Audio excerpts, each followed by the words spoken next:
करिया। पटना जिला पढ़ली गे रनिया लागी गैलोगे नौकरिया।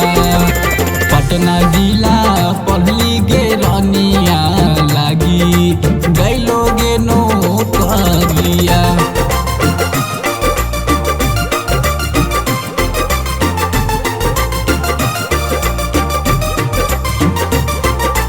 Music by Harishankar Prasad, Vaishnavi studio, Varanasi.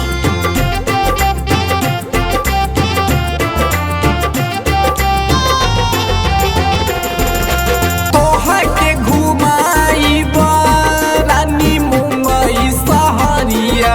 लहंगा चूड़ी कीन देहब लाल पियर सड़िया। लहंगा चूड़ी कीन देहब लाल पियर। तोहर के घुमाइब रानी मुंबई सहरिया। लहंगा चूड़ी कीन देहब लाल पियर सड़िया। नौकरिया जे लगलोगे रानिया ड्यूटी मिललो राजधानिया।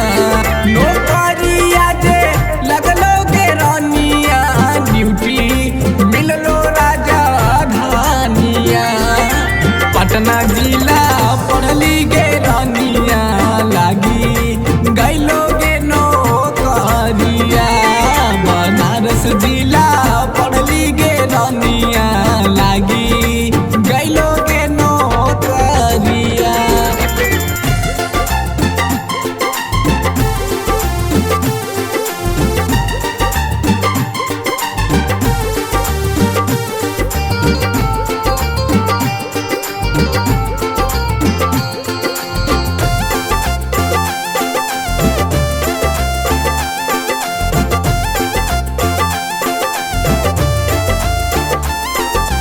तोहर के दिलाइब काजल पनमा के बाली।